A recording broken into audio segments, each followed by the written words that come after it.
नमस्कार भाइयों, कैसे हैं आप सब। आशा करता हूँ अच्छे होंगे। पिछली वीडियो हमने जाना था भाइयों जीनी की राह पुस्तक संत रामपाल जी द्वारा लिखित पुस्तक से भाइयों कि गुरु के बिना मोक्ष होता है या नहीं।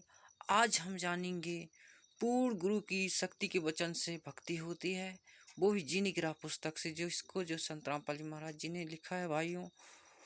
और मैं हर वीडियो में जो है संत रामपाल जी द्वारा लिखित पुस्तक से जानकारी देता हूँ। आप सोचेंगे कि क्यों ये संत रामपाल जी महाराज जी की पुस्तक से जानकारी देता है, सोचेंगे तो मैं बता दूं कि ये जो है शास्त्रों का निचोड़ पुस्तक है भाइयों। इसलिए जो है मैं शास्त्र से प्रमाणित पुस्तक जाना जाता है भाई उस पुस्तक को। इसलिए जो मैं संत रामपाल जी द्वारा लिखित पुस्तक जीने की राह पुस्तक से जानकारी देने जा रहा हूँ। अगर वीडियो में नया है आप तो वीडियो को चैनल को सब्सक्राइब जरूर करना भाइयों, ताकि मेरा हर आगे आने वाला वीडियो सबसे पहले आपको दिखाई दे। ठीक है, तो आइए जानते हैं पूर्ण गुरु की शक्ति के वचन से भक्ति होती है।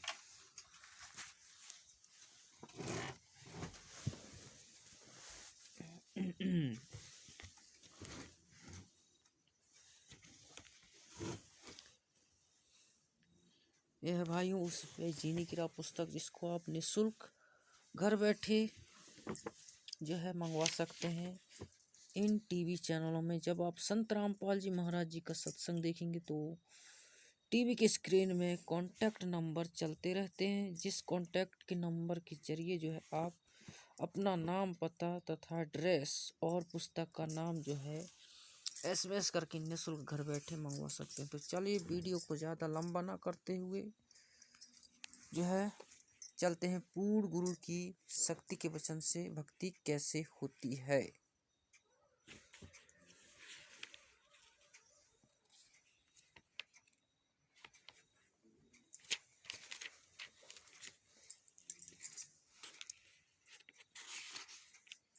ये है भाइयों पूर्ण गुरु की भक्ति के वचन से भक्ति कैसे होती है। तो जानकारी ऐसा है भाइयों, आप देख सकते हैं, अच्छे से दिखाने का प्रयास करूँगा।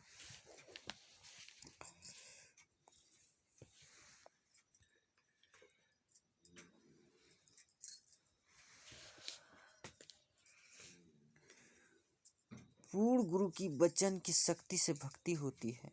वो जैसे उदाहरण में है, गुरु जी से दीक्षा लेकर भक्ति करना लाभदायक है। बिना गुरु के भक्ति करने से कोई लाभ नहीं होता है। उदाहरण है भाइयों, बताया है संत रामपाल जी महाराज जी ने अपनी जीनी की पुस्तक में।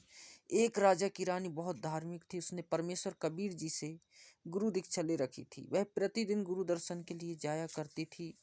राजा को यह अच्छा नहीं लगता था, परंतु वह अपनी पत्नी को वहां जाने से रोक नहीं पा रहा था। कारण एक तो वह उस बड़े शक्तिशाली राजा की लड़की थी, दूसरे वह अपनी पत्नी को प्रसन्न देखना चाहता था। एक दिन राजा ने अपनी पत्नी से कहा कि आप नाराज ना हो तो बात कहूँ। रानी ने कहा कहो।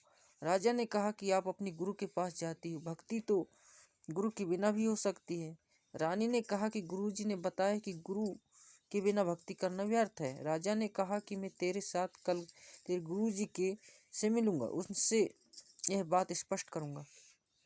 राजा ने संत जी से प्रश्न किया कि आप जनता को मूर्ख बना रहे हो कि गुरु बिन भक्ति नहीं होती। क्यों भक्ति सफल नहीं होती? नाम मंत्र जाप करने होते हैं, एक दूसरे से पूछकर जाप करने पर्याप्त है। संत ने कहा, राजन आपकी बात में दम है, मैं आपके राज दरबार में आऊँगा, वहाँ इस बात का उत्तर दूंगा। बात में दम है, मैं आपके राज दरबार में आऊँगा, वहाँ इस बात का उत्तर दूंगा। निश्चित दिन को संत जी राजा के दरबार में गए। राजा सिंहासन पर विराजमान था, आसपास सिपाही खड़े थे। संत के बैठने के लिए अलग से कुर्सी रखी थी। संत ने जाते ही आसपास खड़े सिपाहियों से राजा की ओर हाथ करके कहा कि इसे गिरफ्तार कर लो। सिपाही टस से मस नहीं हुए। संत ने लगातार 3 बार यही बाक आदेश दोहराया कि इसे गिरफ्तार कर लो, परंतु राजा को सिपाहियों ने गिरफ्तार नहीं किया।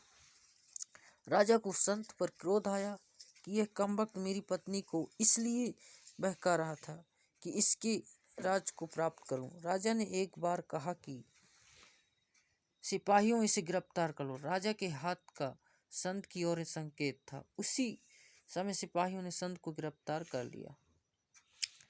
संत ने कहा कि हे राजन, आप घर पर बुलाकर संत का अनादर कर रहे हो, यह अच्छी बात नहीं। राजा ने कहा, आप यह क्या बकवास कर रहे थे? मुझे गिरफ्तार करने का आदेश दे रहे थे। संत ने कहा, मैं आपके उस प्रश्न को उत्तर दे रहा था कि गुरु से दीक्षा लेकर भक्ति करना क्यों लाभदायक है। मुझे छुड़ाओ तो मैं आपको उत्तर दूं। राजा ने सिपाहियों से कहा कि छोड़ दो। सिपाहियों ने संत को छोड़ दिया। संत ने कहा कि हे राजा जी, मैंने यह बात कहा था, इसे गिरफ्तार कर लो। सिपाही टस से मस नहीं हुए। आप जी ने भी यही बात कहा था कि तुरंत सिपाहियों ने मुझे गिरफ्तार कर लिया। आपके वचन में राज की शक्ति है, मेरे वचन में आध्यात्मिक शक्ति है। आप उसी नाम जाप के लिए किसी को भक्ति के लिए कहोगे तो यह मंत्र कोई कार्य नहीं करेगा। मैं वही नाम जाप करने को कहूँगा, वह तुरंत प्रभाव से क्रियावान होगा। इसलिए पूर्ण संत से दीक्षा लेने से साधक में तुरंत आध्यात्मिक प्रक्रिया प्रारंभ हो जाती है। उसकी आत्मा में भक्ति का अंकुर निकल जाता है। सूक्ष्म वेद में कहा है कि सदगुरु पशु मनुष्य कर डारे, सिद्धि दे कर ब्रह्म विचारे। इसका अर्थ है भाइयों, सदगुरु पहले मनुष्य को सत्संग सुना सुना कर नेक इंसान बनाते हैं, सर्व बुराइयों को छुड़वाते हैं, फिर अपनी भक्ति की सिद्धि अर्थात शक्ति शिष्य के अंतकरण में शब्द प्रवेश करके ब्रह्म अर्थात परमात्मा की साधना करने के विचार प्रबल करते हैं। जैसे साधक की रुचि भक्ति में दिनों दिन बढ़ती है, फिर वह देवता बन जाता है। कबीर जी ने कहा है कि कबीर बलिहारी गुरु आपना घड़ी घड़ी सौ बार, मनुष्य देवता किया करत न लागी बार। इसलिए कहा है कि कबीर गुरु बिन माला फेरते, गुरु बिन देते दान, गुरु बिन दोनों निष्फल है, चाहे पूछो वेद पुराण। योग यज्ञ जब दान करावे, गुरु बिन फल कभू नहीं पावे। इसका अर्थ ऐसे बताया भाइयों संत रामपाल जी ने, गुरु बिन नाम जाप की माला फिराते हैं या दान देते हैं, वह व्यर्थ है। यह वेदों तथा पुराणों में भी प्रमाण है। फिर अंतिम चौपाइयों का अर्थ है कि यदि दीक्षा लेकर फिर गुरु को छोड़कर उन्हीं मंत्रों का जाप करता रहे तथा यज्ञ हवन दान भी करता रहे, वह भी व्यर्थ है, उसको कोई लाभ नहीं होगा। कबीर ताते सदगुरु शरणा लीजिए, कपट भाव सब दूर करीजिए। अन्य प्रमाण, कबीर गर्भ युगेश्वर गुरु बिना करते हरि की सेव, कहे कबीर बेखुंड से फेर दिया सुखदेव। राजा जनक गुरु किया फिर किन्हीं हरि की सेव, कहे कबीर बेखुंड में चले गए सुखदेव। इसका भावार्थ इस प्रकार बताया भाई संत रामपाल जी ने अपनी जीनी की राह पुस्तक में। ऋषि वेद व्यास जी के पुत्र सुखदेव जी ने अपने पूर्व जन्म की भक्ति की शक्ति से उड़कर स्वर्ग में चले जाते थे। एक दिन वे श्री विष्णु जी के लोक में बने स्वर्ग में प्रवेश करने लगे। वहां के कर्मचारियों ने ऋषि सुखदेव जी से स्वर्ग द्वार पर पूछा कि ऋषि जी, आपने पूज्य गुरु जी का नाम बताओ। सुखदेव जी ने कहा कि गुरु की क्या आवश्यकता है, अन्य गुरु धारण करके यहाँ आए हैं। मेरे में स्वयं इतनी शक्ति है कि मैं बिना गुरु के आ गया हूँ।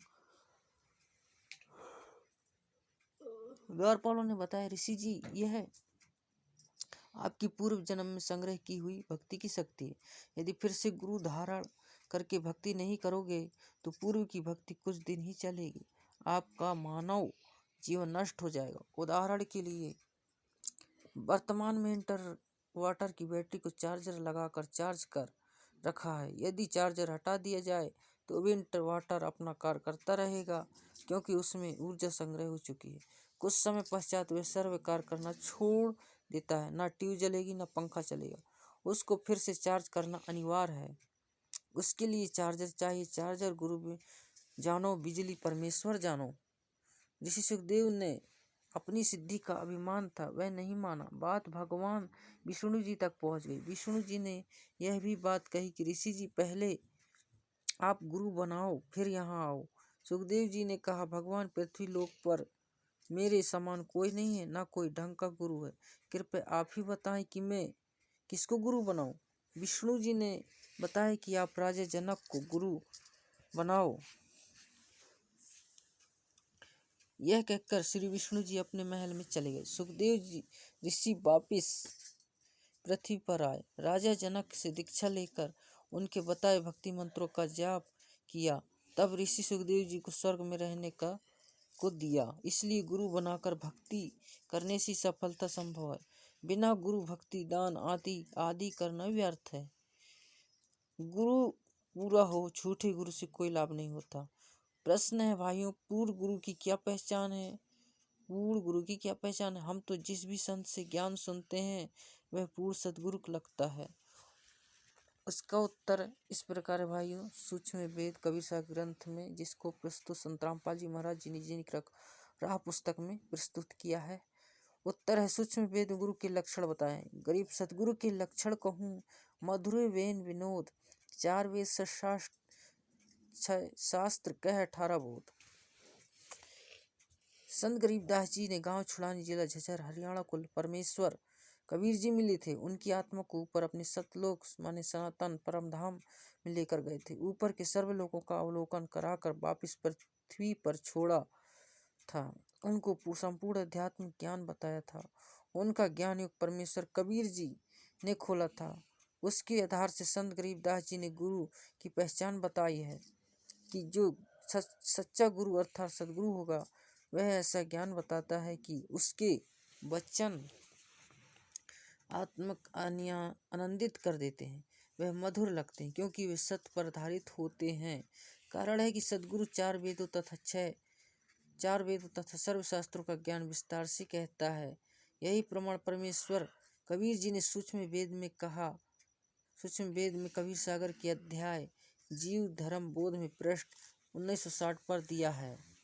गुरु के लक्षण 4 बखाना। प्रथम वेद शास्त्र को ज्ञाना, दूजे हरि भक्ति मन कर्म वाणी, तीजे समदृष्टि करी जानी, चौथे वेद विधि सब कर्मा, ये 4 गुरु गुण जानो मर्मा।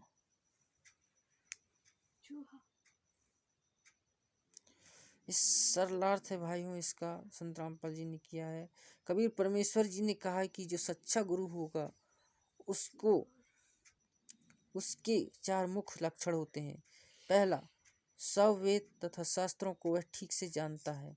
दूसरा, वह स्वयं भी भक्ति मन कर्म वचन से करता है, अर्थात उसकी कथनी और करनी में कोई अंतर नहीं होता। तीसरा लक्षण यह है कि वह सर्व अनुयायियों से समान व्यवहार करता है, भेदभाव नहीं रखता। चौथा लक्षण यह है कि वे सर्व भक्ति कर्मों वेदों में 4 वेद और सर्व जानते हैं। ऋग्वेद, यजुर्वेद, सामवेद, अथर्ववेद, 5 सूक्ष्म वेद, इन सर्व वेदों के अनुसार करता और कराता है। वेदों माने 4 वेद, ऋग्वेद, यजुर्वेद, सामवेद, अथर्ववेद में केवल ओम का यह एक नाम है जाप करने का प्रमाण है। यजुर्वेद अध्याय 40 मंत्र 15 तथा 17 में मंत्र 15 में कहा है कि ओम नाम का स्मरण कार करते करते कार करो, विशेष तड़प के साथ करो, मनुष्य जीवन का परम कर्तव्य मानकर स्मरण करो। ओम का जाप मृत्यु पर्यंत करने से इतना अमृतत्व प्राप्त हो जाएगा जितना ओम के स्मरण से होता है। यजुर्वेद 40 अध्याय 15 में, यजुर्वेद अध्याय 40 मंत्र 17 में वेद ज्ञान दाता वही ब्रह्म ही है। कहा है कि जो पूर्ण परमात्मा है वह तो परोक्ष मन छुपा है, यानी अव्यक्त, वह सबकी दृष्टि में नहीं आता। उसकी माने जानकर यजुर्वेद अध्याय 40 मंत्र 10 में बताई है कि उसका यथार्थ ज्ञान तत्व संत ही जानते हैं, उनसे सुनो।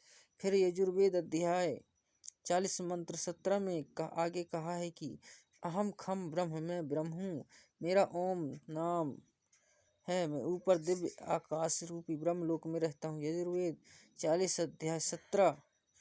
यही प्रमाण श्री देवी महापुराण गीता प्रेस गोरखपुर से प्रकाशित सचित्र मोटा टाइप केवल हिंदी के 7वें स्कंद में पृष्ठ 562 563 पर श्री देवी जी ने राजा हिमालय को बताया कि हे राजन, यदि आप आत्मा कल्याण चाहते हो तो मेरी भक्ति सहित सर्व बातों को छोड़ दो, केवल ओम नाम का जाप करो, ब्रह्म प्राप्ति का उद्देश्य रखो, इससे आप ब्रह्म को प्राप्त हो जाओगे। वह ब्रह्म माने ब्रह्मलोक रूपी दिव्य आकाश में रहता है। इससे स्पष्ट हुआ कि वेदों में केवल ओम नाम का ही जाप जो है दिया है। कहा है श्रीमद् भागवत गीता जो वेदों का सारांश है, उसमें अध्याय 8 श्लोक 13 में कहा है, ओम इति एक अक्षरम ब्रह्म व्यवहारम मम अनुस्मरण या प्रति तजम देहम सयाति परमाम गतिम। अनुवाद है भाइयों। गीता ज्ञानदाता ब्रह्म ने कहा कि मुझ ब्रह्म का केवल ओम का यह एक अक्षर है, इसका उच्चारण स्मरण करता हुआ तो जो साधक शरीर त्याग कर जाता है, मृत्यु उपरांत नाम के स्मरण से मिलने वाली परम गति अर्थात ब्रह्मलोक को प्राप्त होता है।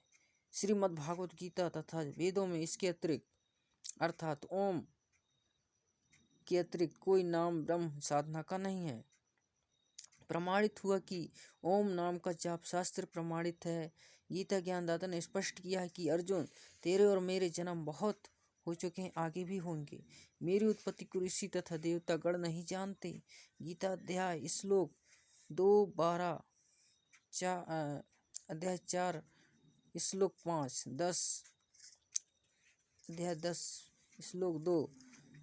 इससे सिद्ध हुआ कि गीता ज्ञानदाता ब्रह्म नाशवान है तथा जन्मता मरता है, इसके पुजारी भी जन्म मरण के चक्र में रहेंगे। इसलिए गीता अध्याय 8 श्लोक 16 में कहा है कि ब्रह्मलोक में गए साधक भी पुनर्जन्म में रहते हैं। इसलिए गीता ज्ञानदाता ने गीता अध्याय 18 श्लोक 62 में कहा कि हे भारत, तू सर्वभाव से उस परमेश्वर की शरण में जा, उस परमेश्वर की कृपा से ही तू परम शांति तथा सनातन परम धाम अर्थात सतलोक को प्राप्त होगा।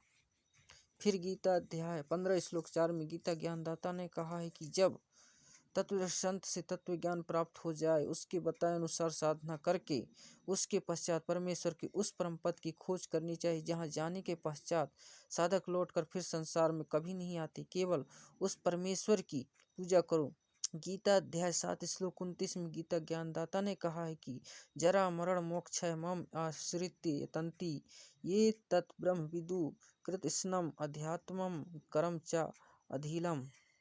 इसका भावार्थ यह है भाइयों, संत रामपाल जी ने प्रस्तुत किया है कि गीता ज्ञानदाता ने बताया है कि जो मेरे बताए ज्ञान पर आश्रित होकर अर्थात मेरे कहे अनुसार तत्वदर्शी संतों से तत्व ज्ञान जान लेते हैं, जो जरा अर्थात वृद्धावस्था तथा मृत्यु के कष्ट से मोक्ष प्राप्त करने के लिए प्रयत्न करते हैं, संसार के किसी कीमती वस्तु की इच्छा भक्ति के प्रतिफल में नहीं करते, वे माने तत्व ब्रह्म विदु उस ब्रह्म को संपूर्ण आध्यात्मिक को और सर्व कर्मों को जानते हैं। अर्जुन ने गीता अध्याय 8 श्लोक 1 में पूछा है कि तत्व ब्रह्म क्या है। इसका उत्तर गीता ज्ञानदाता ने गीता अध्याय 8 के ही श्लोक 3 में दिया है। कहा है कि वह परम अक्षर ब्रह्म है।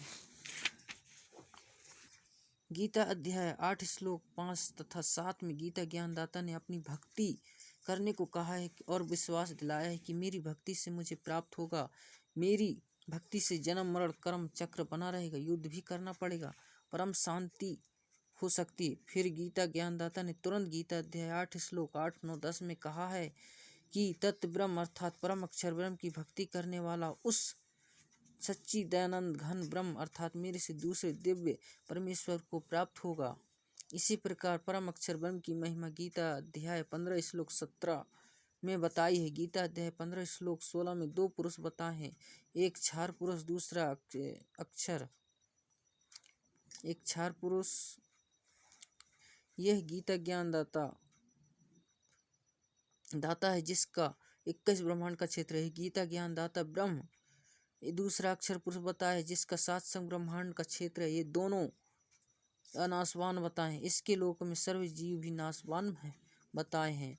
गीता अध्याय 15 श्लोक 17 में बताया है कि उत्तम पुरुष हेतु अन्य परमात्मा इति उदाहत है, यह त्रिलोक त्रियम आविश्य विभर्ति अव्यय ईश्वर है।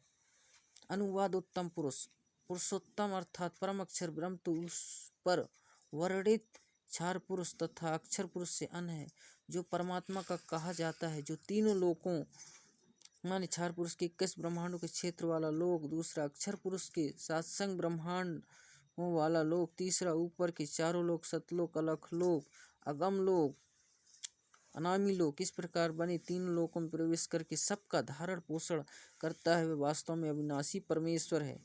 गीता अध्याय 17 श्लोक 23 में इस परम अक्षर ब्रह्म की प्राप्ति के मंत्र बताए हैं। ओम तत्सत इति निर्देश ब्रह्मणे त्रिविधे स्मृतम ब्रह्मणे तेन वेद यज्ञ च विहिता पुरा। ब्राह्मण माने सच्चिदानंद घन ब्रह्म अर्थात परम अक्षर ब्रह्म की भक्ति की साधना के अर्थात परमेश्वर के उस परम पद को प्राप्त करने के मंत्र बताए हैं, जहाँ जाने के पश्चात साधक फिर लौटकर संसार में कभी नहीं आते हैं, जहाँ परम शांति को प्राप्त होते हैं, जो सनातन परम धाम है। ओम माने ब्रह्म अर्थात अक्षर पुरुष का मंत्र है, जो प्रत्यक्ष है। तत् यह अक्षर पुरुष का जाप मंत्र है। यह मंत्र सांकेतिक है, वास्तविक मंत्र सूक्ष्म वेद में बताया है। यह मंत्र दीक्षा के समय दीक्षार्थी को सार्वजनिक किया जाता है, अन्य को नहीं बताया जाता। सत्य यह परम अक्षर सतपुरुष की साधना का मंत्र। यह भी सांकेतिक है, दीक्षार्थी को दीक्षा के समय बताया जाता है। यथार्थ सूक्ष्म वेद में लिखा है यही प्रमाण सामवेद के मंत्र संख्या 822 में भी है कि 3 नाम के जाप से जो है मोक्ष प्राप्त होता है। संख्या नंबर 822 सूक्ष्म वेद उत्तरचिक अध्याय 3 खंड नंबर 5 श्लोक नंबर 8 माने संत रामपाल दास द्वारा भाषा भाष्य है।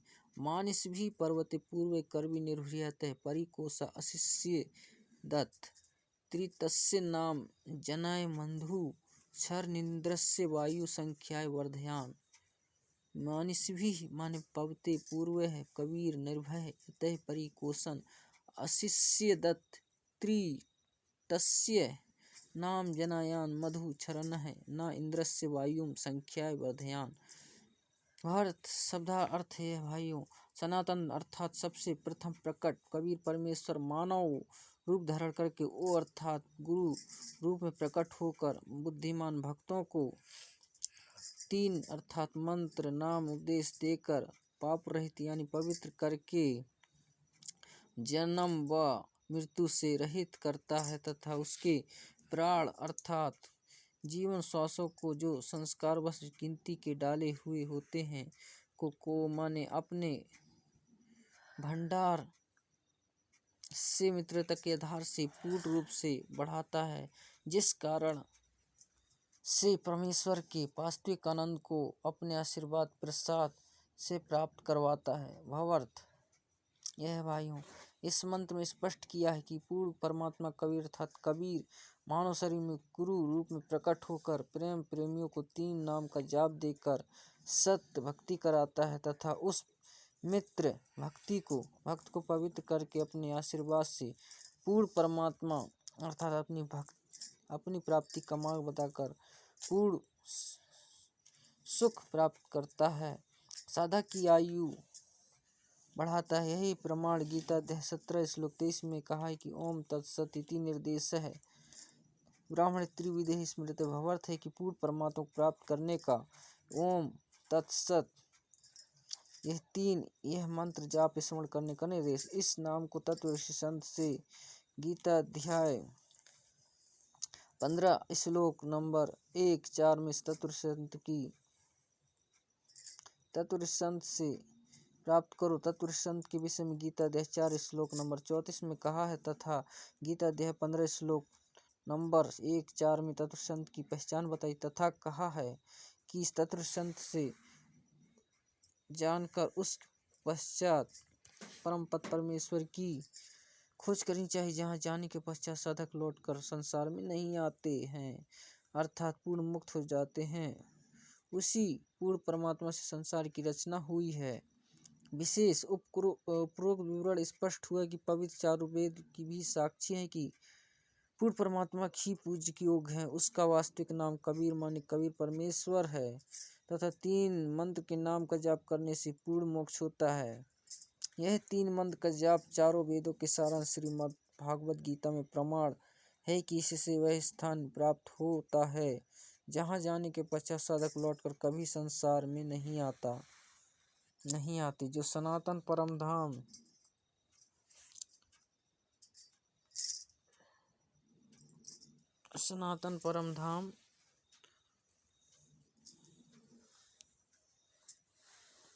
पूर्ण मोक्ष होता है। यह 3 मंत्र का जाप चारों वेदों के सारांश श्रीमद् भागवत गीता प्रमाण इससे यह स्थान प्राप्त होता है जहाँ जाने के पश्चात साधक लौटकर कभी संसार में नहीं आती, जो सनातन परम धाम है, जहाँ जाने के पश्चात उस परम पद की प्राप्ति होती। वेदों व गीता में यह अनमोल 3 नाम का मंत्र अस्पष्ट अर्थात सांकेतिक है, इसलिए चारों वेदों गीता अनुसार साधना करने से वह स्थान परमात्मा प्राप्त नहीं हो सकता। इसलिए गीता अध्याय 4 श्लोक 32 तथा 34 में गीता ज्ञानदाता ने स्पष्ट किया है कि यज्ञों अर्थात धार्मिक अनुष्ठानों का यथार्थ माने ब्राह्मणी मुखे सच्चिदानंद घन ब्रह्म अर्थात परम अक्षर ब्रह्म अपने मुख कमल से वाणी बोलकर बताता है। वह सच्चिदानंद घन ब्रह्म की वाणी कही जाती है। उस तत्व ज्ञान तथा सूक्ष्म वेद भी कहते हैं। उसके जानने के पश्चात सर्व पापों से मुक्त हो जाता है, जिसमें संपूर्ण भक्ति मंत्र तथा विधि बताई है। गीता अध्याय 4 श्लोक 32, गीता अध्याय 4 श्लोक 34। उस तत्व ज्ञान को तू तत्वदर्शी संतों के पास जाकर समझ। उनको दंडवत प्रणाम करने से, कपट छोड़कर नम्रता पूर्वक प्रश्न करने से वह परमात्मा तत्व को भाली भांति जानने वाले ज्ञानी महात्मा तुझे तत्व ज्ञान को उपदेश करेंगे। गीता अध्याय 4 श्लोक 34। सज्जनों, वह तत्व संत यह दास माने संत रामपाल दास है। वह तत्व ज्ञान मेरे पास है, मेरे अतिरिक्त वर्तमान किसी के पास नहीं। विश्व में लगभग 7 अरब मानव आबादी है। इन अरबों मनुष्यों में मेरे अतिरिक्त कोई इस ज्ञान को जानने वाला नहीं है। गीता अध्याय 7 श्लोक 12 से 15 तथा तो गीता ज्ञानदाता ने तीनों गुणों रजगुण, सद्गुण, तमगुण की भक्ति करने वाले माने राक्षस सभा को धारण की हुई मनुष्यों में नीच दूषित कर्म करने वाले मूर्ख मेरी भक्ति भी नहीं करते। गीता ज्ञानदाता ने गीता अध्याय 7 श्लोक 16, 18 तथा अपनी साधना करने वालों की स्थिति बताई है कि मेरे भक्ति 4 प्रकार के अर्थ यथार्थी जिज्ञासु ज्ञानी करते हैं। इनमें केवल ज्ञानी साधक श्रेष्ठ बताए, परंतु वह भी तत्व ज्ञान न होने के कारण मेरे वाली अर्थात ब्रह्म की अनुत्तम अर्थात घटिया गति में ही स्थित रह गया। गीता अध्याय 7 श्लोक 19 में गीता ज्ञानदाता ने कहा है कि मेरी पूजा मेरी जन्म और जन्मांतरों के अंत के जन्म में कोई ज्ञानी आत्मा ठीक से करता है, अन्यथा जन्म जन्मांतरों के अंत के जन्म में कोई ज्ञानी आत्मा ठीक से करता है, अन्यथा अनुपासना में ही लगे रहते हैं। यह बताने वाला महात्मा तो बहुत दुर्लभ है। केवल वासुदेव अर्थात सर्वगतम ब्रह्म ही सब कुछ है। उसी की भक्ति से परम शांति प्राप्त होती है। उसी की भक्ति से सनातन परम धाम प्राप्त होता है। उसी की भक्ति से वह परम पद प्राप्त होता है, जहाँ जाने के पश्चात साधक फिर लौटकर संसार में कभी नहीं आते। वह परम अक्षर ब्रह्म सर्व का उत्पत्ति करता वही संसार रूपी वृक्ष की मूल है, जो 3 लोक में प्रवेश करके सबका धारण पोषण करता है। वही पाप नाशक है, वही पूर्ण मोक्षदायक है। उसी की भक्ति करनी चाहिए। प्रिय पाठकों, वह तत्व संत वर्तमान में दास संत रामपाल दास है। मेरे पास संपूर्ण वेद शास्त्रों का ज्ञान है। वासुदेव भगवान की भक्ति के संपूर्ण मंत्र हैं। अब वासुदेव की परिभाषा बताते हैं। ठीक है भाइयों, फिलहाल आज के लिए इतना ही। अगले वीडियो में जानेंगे वासुदेव की परिभाषा क्या होता है। अगर वीडियो अच्छा लगे तो वीडियो को लाइक शेयर कमेंट जरूर करना भाई। चैनल को सब्सक्राइब करना ताकि मेरा हर आगे आने वाला वीडियो सबसे पहले आपको दिखाई दे।